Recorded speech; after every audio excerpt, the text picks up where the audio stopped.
If, and more importantly, when Jay Hill departs the BYU football program, will Kalani Sitake need to find a like-for-like replacement to keep BYU on their current trajectory? Not necessarily.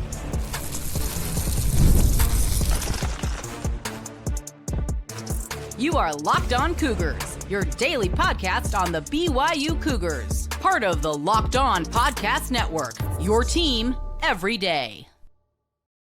What's up, everybody? Welcome into Locked On Cougars, your daily podcast focused on the BYU Cougars. I'm Jake Hatch, executive producer of the KSL Sports Zone in Salt Lake City, Utah, and a 14-year credential media member at BYU. I am your resident expert and insider, your host here on this show. And as always, thank you for making Locked On Cougars your first listen today. And thank you for making all of us over at Locked On, America's #1 sports podcast network.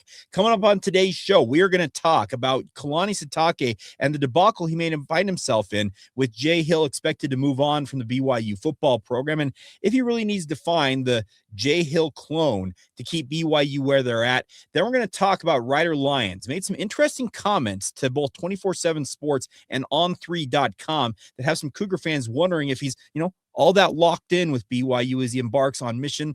We'll talk about that. And then we'll also get some chuckles at Utah's expense as they continue to play games with their upcoming rivalry showdown a week from Saturday. We'll explain exactly what they're doing now. It's all ahead on today's show, and it's all brought to you by our friends over at FanDuel. Of course, FanDuel is here all season long, but Friday nights have the brand new NBA Happy Hour. Check the FanDuel app and see what's dropping during their NBA Happy Hour every Friday from 6 to 7:30 p.m. Eastern Time, and have some fun with our friends over at FanDuel. All right, so let's dive right in on today's show. And the biggest question mark in my mind is not whether Jay Hill is remaining at BYU, because despite some other rumors out there, I'm sure that BYU has fought the good fight to try to keep him in place in Provo, Utah. But everything that I have been told / I expect is that Jay Hill will in short order be announced as the new defensive coordinator for the Michigan Wolverines. I have been wrong before, but I don't think I'm going to be wrong in the circumstance. But the bigger question in my mind is, as I mentioned in the open of today's show, does Kalani Sitake need to find a like-for-like replacement, the Jay Hill Jr., to keep BYU on their current trajectory and keep them building what they're currently building in the Big 12 Conference? And my answer is no. Well, why would you say that, Jake? Well, my biggest question, and I reached out to some people who I trust, and they are, one of them in particular, is a former Division I football coach, because, newsflash, yours truly has never coached football at any level past flag football. I have never been a guy who has been in that chair to make those calls. So I asked a person who I trust more in terms of their insight, because, they've been in those chairs, they've been in those situations. And my question for them was, does BYU need to find somebody that can run Jay Hill's defense to keep doing what they're doing? And their answer was, not really. And the reasoning is because more and more in this day and age of college football, defenses essentially have to match up with opposing offenses. And when Jay Hill came into BYU, came with that vaunted 4-3/4-2-5 look that Utah seems to have used to great effect during his time, obviously coaching there, something that Kyle Whittingham obviously implemented during his time at Utah. But as we saw with Jay Hill during his time at BYU over the past 3 seasons, you probably saw as many 4-man alignments, speaking of 4-down linemen, as you saw 3-man alignments. The biggest thing this coach told me is that you need to understand that it's all about finding advantages and finding matchups that you can exploit. And that may necessitate at times morphing to maybe a 3-3-5 look, or maybe have a true 3-4 look when your base defense, in theory, is a 4-2 or a 4-3 alignment. The biggest thing is you are trying, as many times in sports, it feels like across all sports, is to find those, miniature advantages and exploit them and help yourself have success on the football field. So that's more and more what defense is all about. Yeah, I'm sure Kalani Sitake, because he came up in the same, call it, school of defense at Utah with Kyle Whittingham and Jay Hill. Yeah, I'm sure that he has piece in what he understands, but I also believe that more and more these coaches, they are adapting with the times. And when we see more and more spread elements in college football, they're spreading the field and making you as a defense stretch further and further in terms of your ability to defend these offenses. Well, guess what? The calling card has to be that you can manipulate the advantages into your favor. And looking at other options for BYU in terms of a replacement for Jay Hill, yeah, I don't necessarily see the like-for-like replacement unless Kalani Sitake is intent on promoting from within. That could include people like a Gary Andersen or a Jernaro Gilford or a Kelly Poppinga or a Justin Ena or a Chad Kauha'a. Those are all options currently on BYU staff to replace him. Now, the first two I mentioned, I would expect that there's going to be I call it a bidding war to keep them in Provo versus Jay Hill taking them with him to Michigan in time. But outside of that, there's other options that BYU can look at. A name that's come up over the past 24 to 48 hours. It was mentioned to me fairly early on when the word came down about it looking like Jay Hill was going to be leaving for Michigan, was one of Tony White. And he is currently at Florida State as their defensive coordinator. Now, what is Tony White and what's his connection to BYU? Well, if you go to his social media feeds, he recently was baptized a member of the Church of Jesus Christ of Latter-day Saints.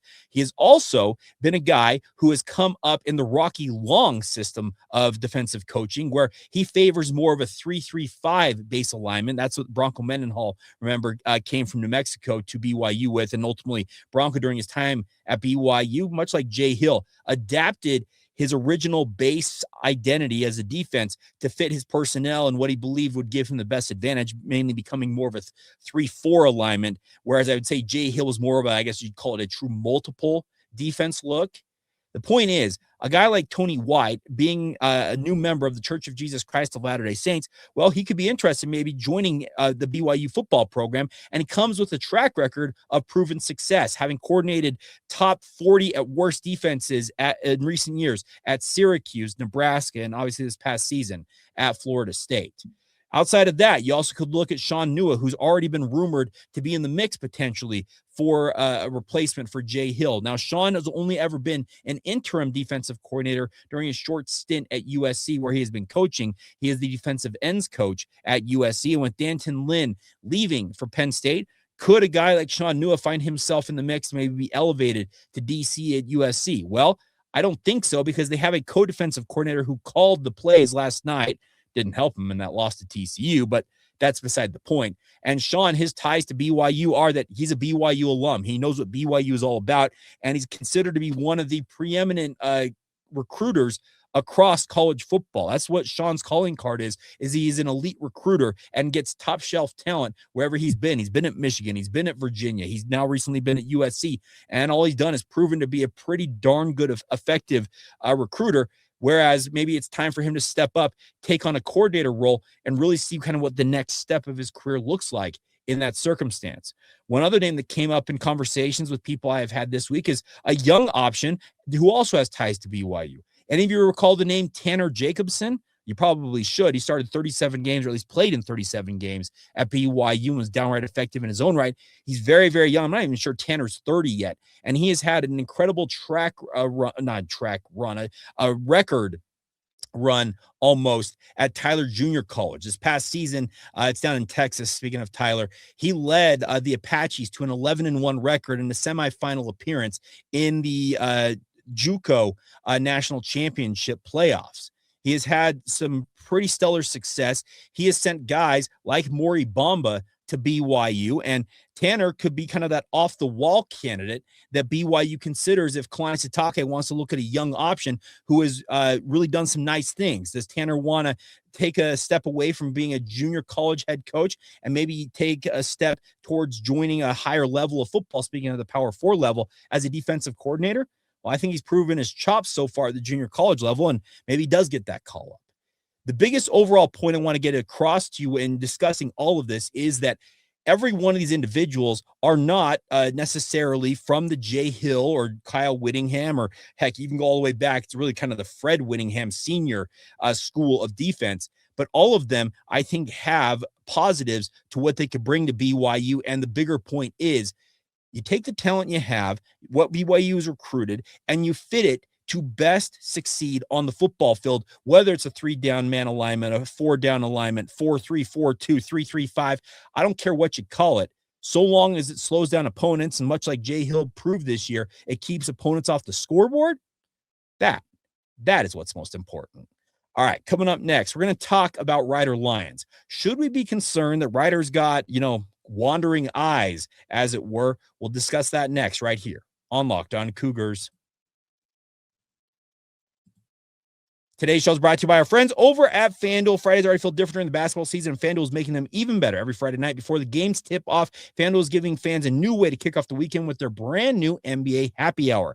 NBA Happy Hour is their official pregame and limited time window where special offers drop right inside the FanDuel app before the action starts on Friday nights. From 6 to 7:30 Eastern time, they have become appointment viewing with NBA Happy Hour. They always have something new: boosts, bonuses, surprises, and a whole lot more. And it's easy to check the weekly special before tip-off and make a bold move before the window closes. The timing is perfect right before the games, right before the weekend starts, and adds a little extra energy to Friday night basketball without overthinking it. So before tip-off, check the FanDuel app and see what's dropping during the NBA Happy Hour every Friday from 6 to 7:30 Eastern time. A little basketball, a little action, and a whole lot of Friday energy. That's the NBA Happy Hour only on FanDuel. They are the official sportsbook partner of the NBA.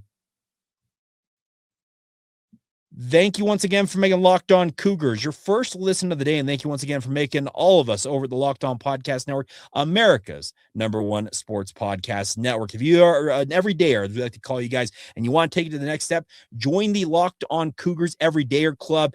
Get a ad-free version for Spotify, Apple Podcasts, your regular audio format podcast every single day. You also can get an invite to the members-only Locked On Everydayer Club Discord server, which kind of feels like social media before the algorithms seem to have ruined those. It's a great way to discuss all things BYU. And if you want that and a whole lot more, check it out today. That's lockedoncougars.supercast.com to join the Everydayer Club and be a part of what we're doing over here on Locked On Cougars. All right, so Ryder Lyons was in Florida earlier this week, and he was talking to some national reporters, and there's reports from both on3.com and 247sports.com.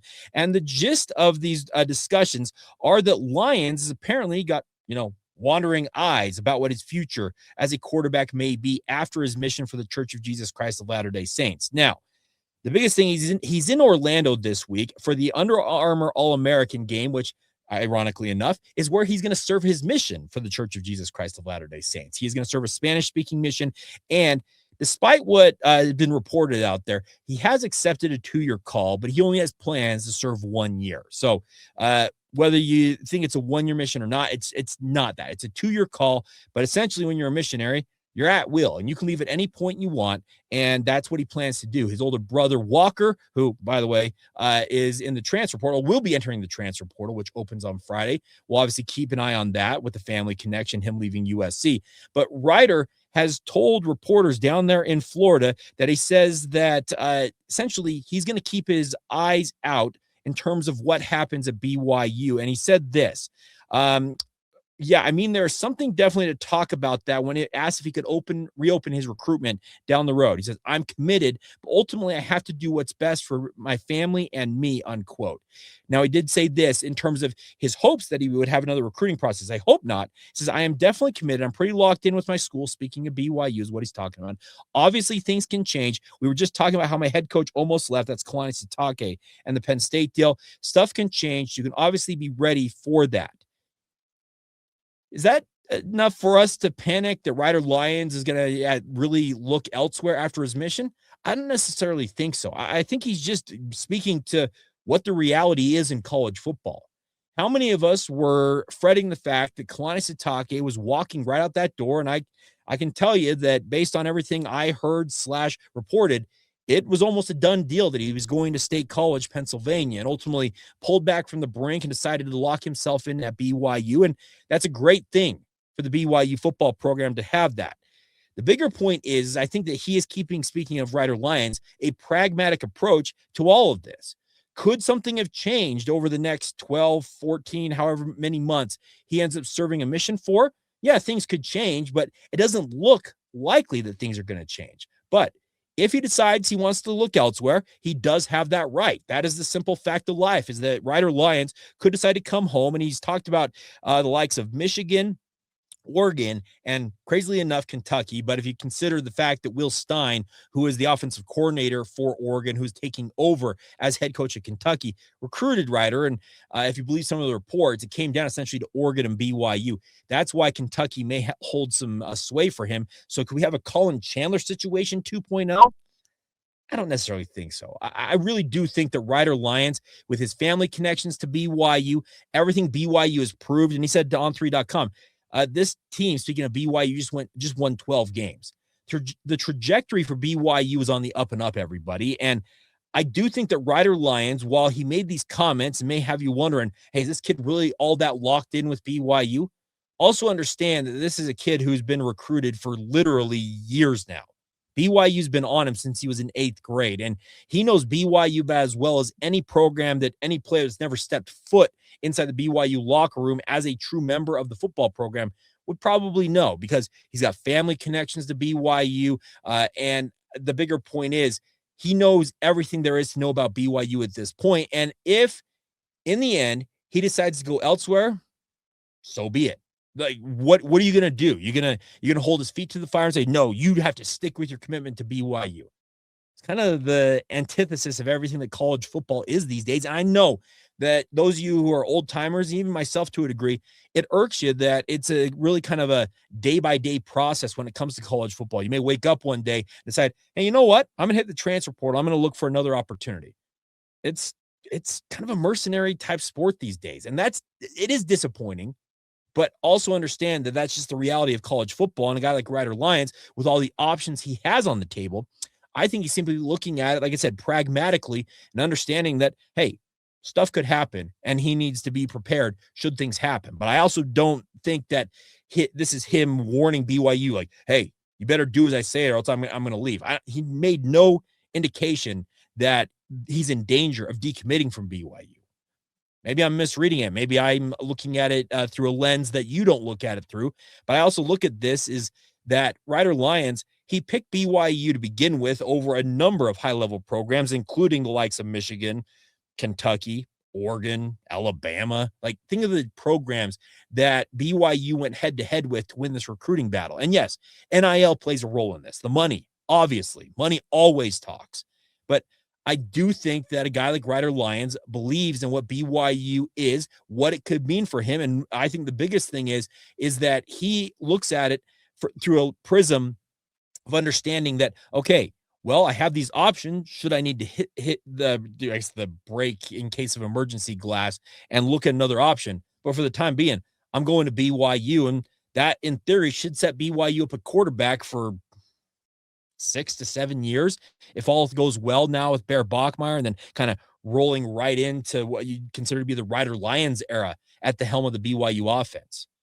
It looks very, very positive should things play out. But I also at the same time, I saw some of the reaction on social media, and I felt like it was a little overblown that, hey, is Ryder really considering dumping BYU? No, I don't think he's considering dumping them at all. I really think that he's sincere in saying that I'm committed to BYU, but he looked at it and said, hey, the head coach I committed to, speaking of Kalani Sitake, he nearly walked out the door. Wouldn't any of you, if you put yourself in this kid's shoes and say, hey, I committed to a program, I committed to a head coach, and if that head coach had left, wouldn't you have said, maybe I need to consider my options? I think everybody, whether you're an athlete yourself or you're a parent of an athlete, or let's say you were an athlete once upon a time, you can kind of envision this scenario. Would you still just, no, I'm going to BYU? I don't know that I would be able to say that, even though I grew up a BYU guy. Just looking at it for what it is, you'd have to consider your options. And I think that's exactly what Ryder Lyons meant to say with this. I don't think it's outrageous. I don't think it's anything to be concerned about, but in time, I think all will be revealed as he embarks on his mission service, and wish him nothing but the best. Speaking of Elder Lyons, as he moves forward, headed to Orlando, Florida. So our good friends down there, I know David Huckville and the like, there's a lot of members down there in the Sunshine State who will take good care of him, and look forward to seeing him at a BYU uniform in the not too distant future if he goes on that one-year mission as soon as 2027. All right, we'll finish up today's show on the basketball front. Yes, let's put it this way. There is a situation brewing up on the hill in Salt Lake City that, let's just put it this way, We're going to have some fun at Utah's expense. Who doesn't like that on a BYU podcast? We'll get to it next right here on Locked On Cougars.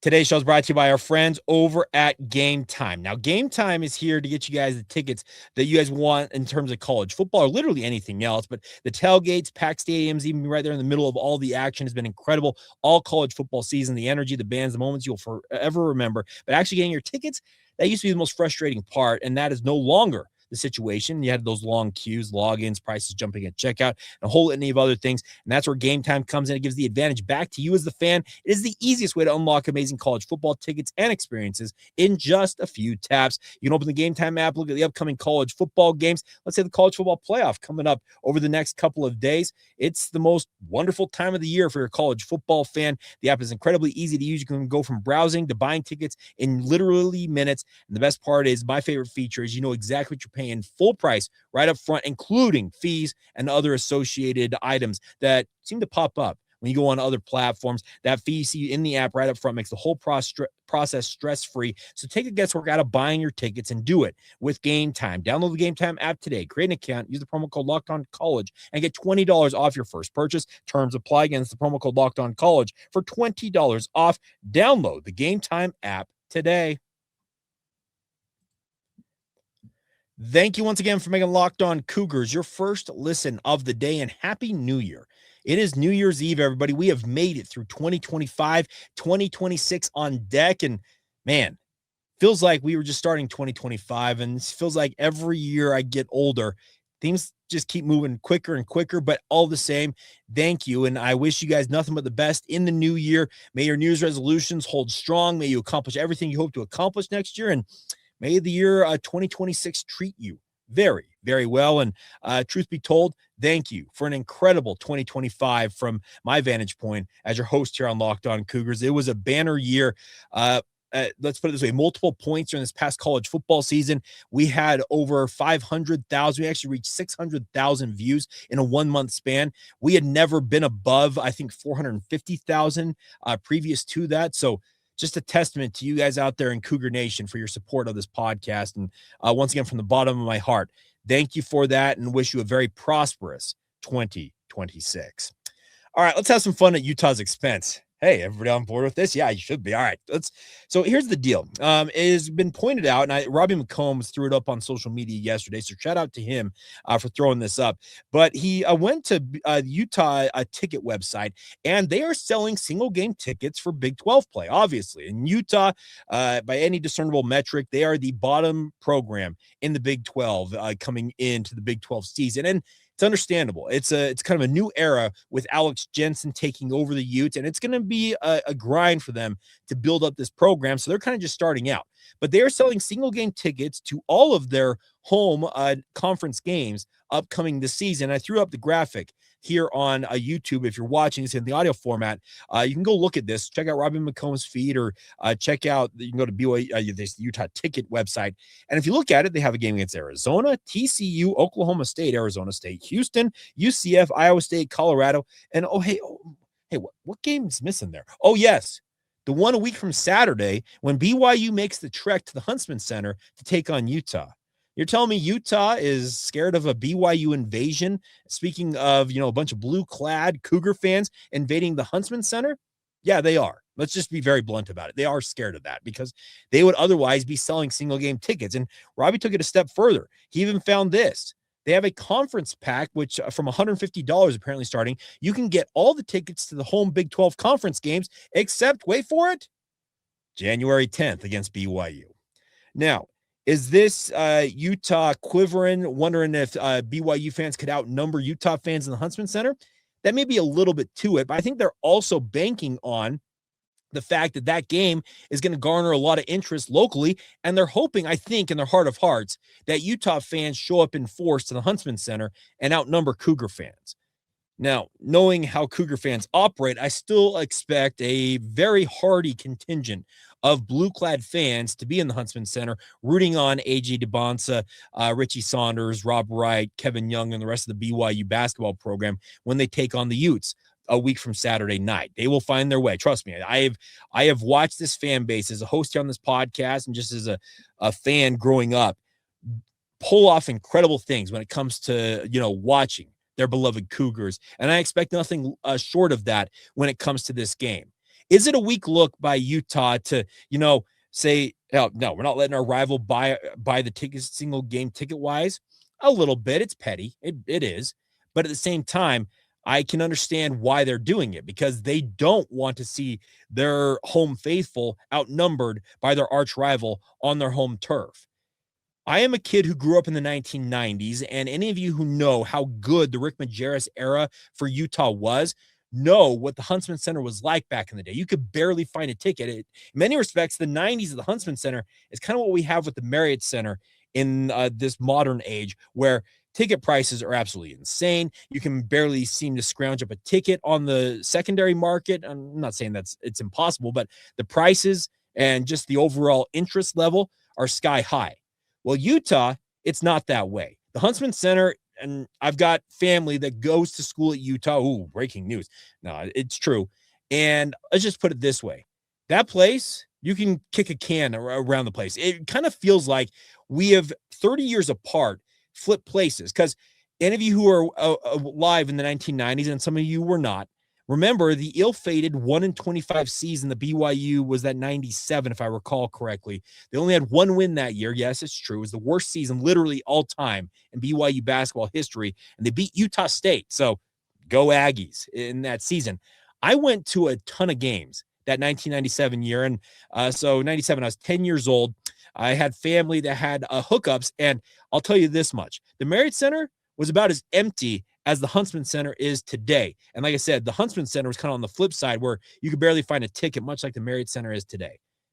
Is Utah trying to make sure that BYU fans don't show up to this game? Maybe, but I think they're also banking on their fans being like kind of sounding the rallying cry. Hey, come support the Utes as they take on the Cougars. It makes me chuckle. Like, great. You're gonna sell single game tickets for literally every other conference game, and you're gonna, like, to use the expression, cut off your nose to spite your face. Because let's just put it this way: if Utah fans don't suck up those tickets, you're gonna lose money on a home gate that could be very, very profitable for you. Speaking of Utah, by telling opposing fans that, yeah, we don't want your money. It's pretty funny in this day and age when we're talking about college sports. Being the sieve, not the sieve, the drain it is on these universities. And if this game doesn't sell out for Utah with, home fans, speaking of red-clad Ute fans showing up to this game, it's a pretty tough look and a pretty, like I said, petty look for Utah to do just this. But do we expect anything else in this rivalry? It exists 24/7, 365. And if you're online like I am, on social media, I use the term I'm terminally online. It's just part of the day-to-day grind of what I do in sports media. These fan bases, you guys get after it. Speaking of BYU and Utah, and I expect nothing less. You can argue over the most innocuous thing out there and somehow make it a rivalry-related topic, with BYU fans going at Utah fans and in turn Utah fans firing right back.